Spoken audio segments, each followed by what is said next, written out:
Bismillahirrahmanirrahim. Rabbi zidni ilman warzuqni fahma. Artinya, ya Allah, tambahkanlah aku ilmu dan berikanlah aku rizki akan kepahaman. Assalamualaikum. Salam sehat untuk kita semua. Pada video kali ini kita akan melanjutkan pembahasan materi di tema yang kelima, yaitu mengenai muatan bahasa Indonesia, pengisian formulir pengiriman barang, dan formulir ujian.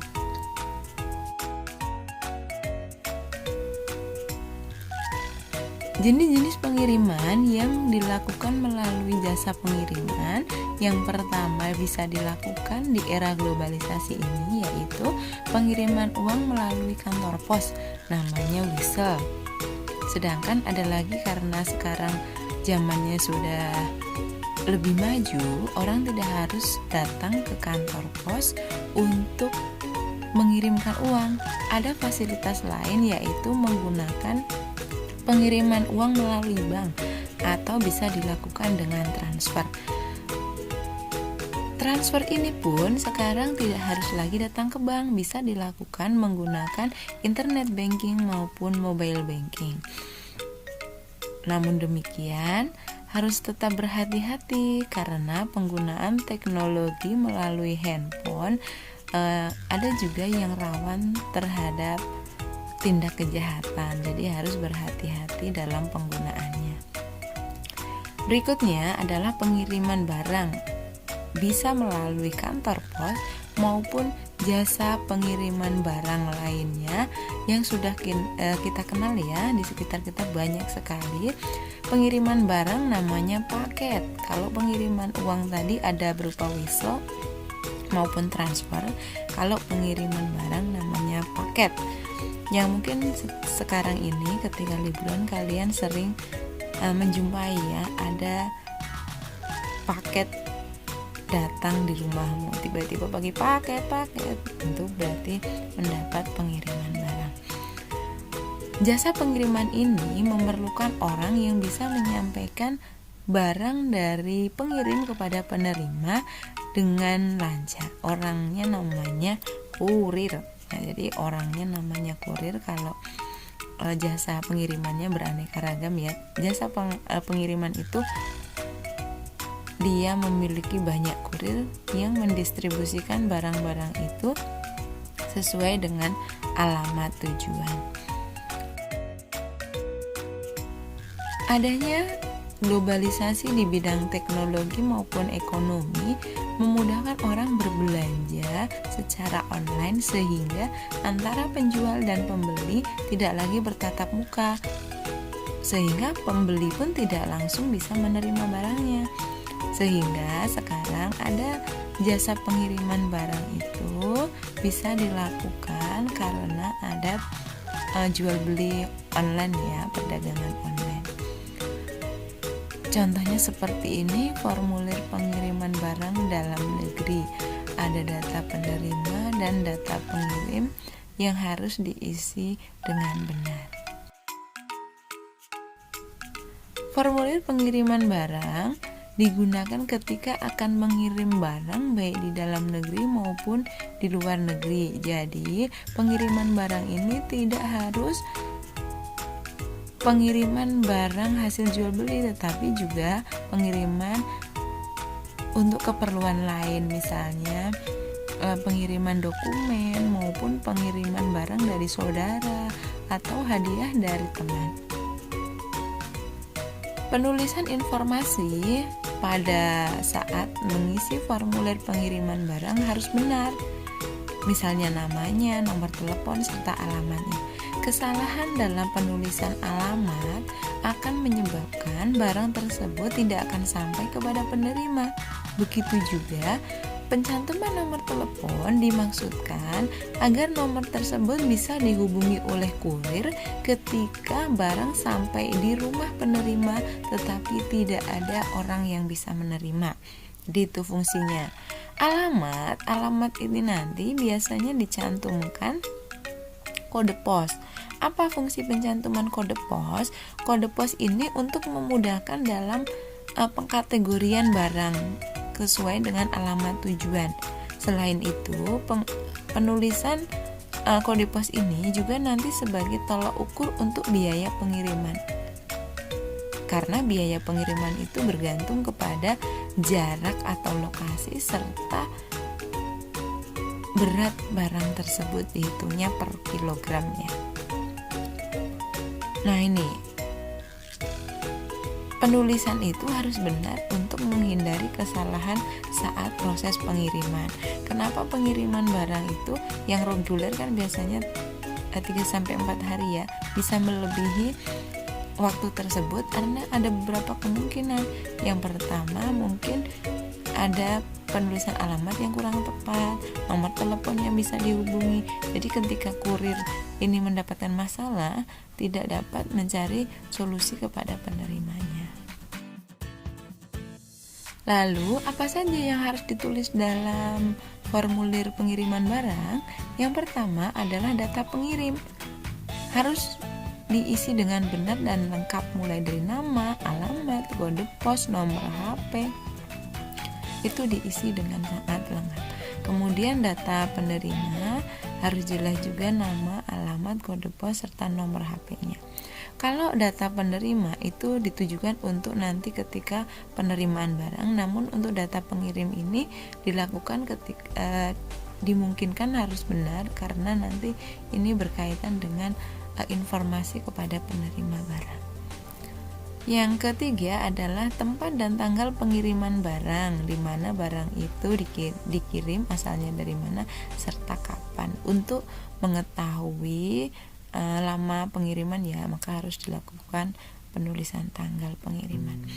Kemudian nanti setelah selesai pengisian, maka akan ditandatangani atau diverifikasi oleh petugas di jasa pengiriman ya. Selain itu, tanda tangan dari pengirim. Ini petunjuk pengisian formulir pengiriman barang, mulai dari pengisian data penerima, kemudian data pengirim, serta penulisan tempat serta tanggal pengiriman paket, kemudian nama dan tanda tangan pengirim paket, dan diverifikasi oleh petugas dari jasa pengiriman barang tersebut.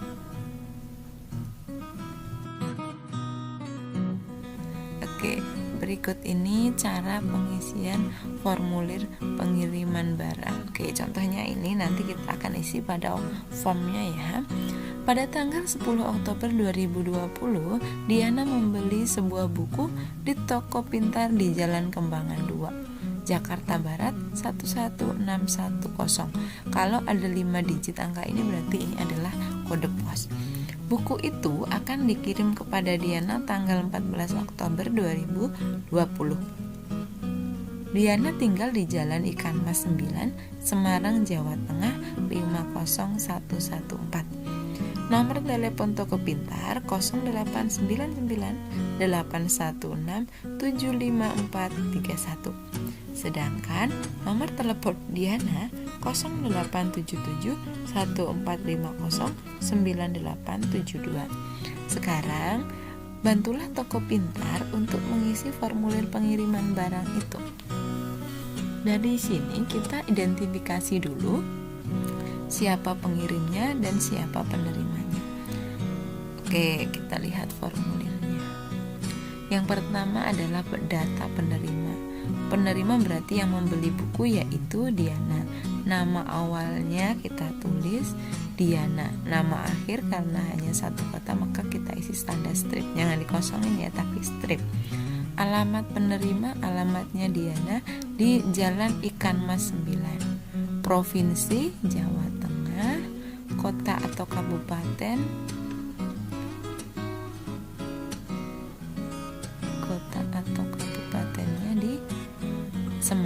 kode posnya Diana 50114, teleponnya 087714509872. Sekarang pengirimnya adalah Toko Pintar, maka nama awalnya Toko, nama akhirnya Pintar, alamatnya di Jalan Kembangan 2. Jadi tidak ditulis di lagi tapi langsung Jalan Kembangan 2. Provinsi DKI Jakarta, harus lengkap, bukan Jakarta loh ya.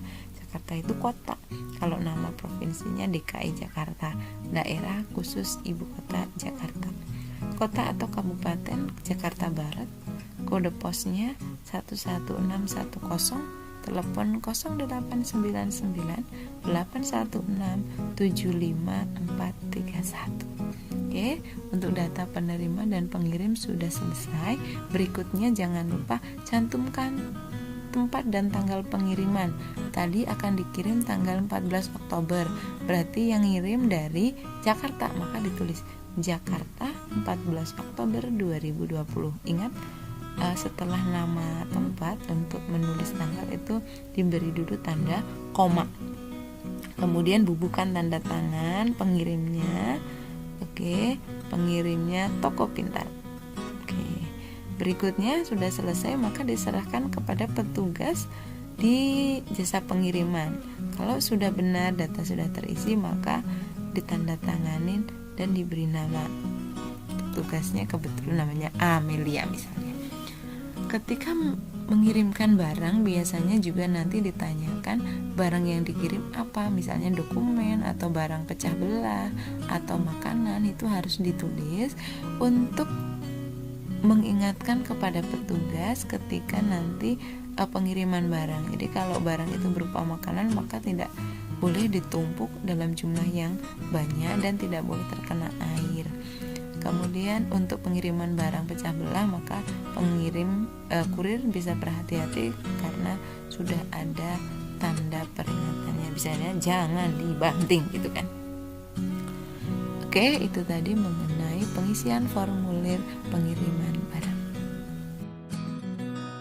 Adalah formulir ujian atau orang menyebutnya LJK. Ini contoh yang ada di slide kalian adalah contoh LJK USBN yang diisi menggunakan pensil. Oke, kita akan dalami dulu bagaimana pengisiannya serta apa saja yang harus diisi. Formulir ujian atau lembar jawab komputer digunakan untuk ujian masuk ke jenjang pendidikan berikutnya, misalnya SMP, SMA, ataupun perguruan tinggi, serta untuk ujian nasional dan ujian sekolah. LJK berupa isian yang harus diisi, nantinya akan diperiksa oleh komputer, sehingga perlu alat pemindai untuk membaca LJK tersebut. Penggunaan LJK ini tidak lagi memerlukan pengoreksi berupa manusia, karena menggunakan pemindai maka akan memudahkan pemeriksaan dan menghemat waktu tentu saja. LJK diisi menggunakan pensil, bisa dengan menyilang atau melingkari. Kalau tadi isiannya berupa kotak-kotak maka disilang, kalau berupa lingkaran atau bulatan maka itu diisi dengan melingkari. Berikutnya, hal-hal yang harus dituliskan dalam LJK, yang pertama adalah nama peserta ujian. Namanya dulu ditulis, kemudian nanti bawahnya baru disilang-silang. Kemudian nomor 2, nomor peserta ujian, tanggal lahirnya, kemudian mata ujian atau mata pelajaran, tanggal ujiannya tanggal berapa, serta tanda tangan dari peserta. Terakhir adalah pilihan ganda untuk jawaban. Jadi disediakan A, B, C, D. Nanti kalau jawabannya A berarti yang disilang A, jawabannya C yang disilang yang C. Jadi satu nomor ada 4 pilihan tapi yang disilang hanya 1. Berikutnya langkah-langkah untuk pengisian formulir LJK. Pertama, kita memerlukan pensil 2B yang agak tumpul. Kenapa? Karena untuk melingkari itu lebih mudah cepat hitam. Begitu juga ketika menyilang. Kalau terlalu runcing nanti bisa menyebabkan kerusakan pada LJK, yaitu bolong. Yang kedua, setelah diperiksa LJK ada bagian yang rusak atau tidak, dicermati dulu sebelum mengisi data. Yang ketiga, kalau tidak ada yang rusak, maka bisa dilanjutkan dengan pengisian identitas. Kalau ada yang rusak, maka kembalikan kepada pengawas ujian agar tidak berikan ganti ya. Berikutnya adalah setelah mengisi mata ujian nanti, maka dapat mulai mengerjakan. Jadi setelah identitas selesai, maka berikutnya adalah mengerjakan soalnya. Jadi kalau akan lebih mudah nanti kalau pengisian LJK ketika kalian akan ujian sekolah, jawab dulu pada lembar soal dengan cara di titik kecil ataupun di centang kecil. Jadi nanti ketika pengisian tidak satu persatu tetapi 5 nomor dulu diisi, baru lanjut nomor berikutnya. Kenapa tidak satu persatu? Nomor 1 A disilang, nomor 2 B disilang, baru baca soal lagi nomor 3. Itu nanti akan mengakibatkan kita secara intens memegang LJK sehingga ada kemungkinan kotor lebih besar. Maka kita memindahkan jawaban itu bisa bertahap. Oke, berikutnya adalah hal-hal yang harus diperhatikan saat pengisian LJK. Perhatikan, pengisian LJK itu kolom yang putih, yang kosong ini di atas ini diisi menggunakan huruf kapital. Kemudian yang bawah kotak-kotak ini diisi dengan menyilang sesuai dengan huruf yang tertera di atas. Jadi kalau yang atas ini di tulisannya ada huruf D, maka yang disilang di bawahnya adalah huruf D, begitu seterusnya. Dalam pengisian tidak boleh keluar dari kotakan karena nanti pemindahnya tidak akan valid. Ketika mengisi tidak boleh keluar dari kotakan ini. Kemudian kalau mengerjakan pertama tidak usah terlalu tebal dulu. Apa tujuannya? Kalau nanti ada perbaikan, menghapusnya tidak susah. Karena ketika menghapus itu buru-buru dan atau tergesa-gesa, maka bisa mengakibatkan berlubang maupun kotor di sekitarnya. Pengisian LJK yang kotor akan mengganggu pemindaian jawaban. Jadi pastikan dulu jawabannya sudah benar, dikoreksi, baru dipindahkan ke LJK untuk mengurangi kegiatan menghapus ya, serta hemat waktu juga. Ketika tidak banyak menghapus, maka waktu bisa digunakan untuk mengoreksi jawaban lain.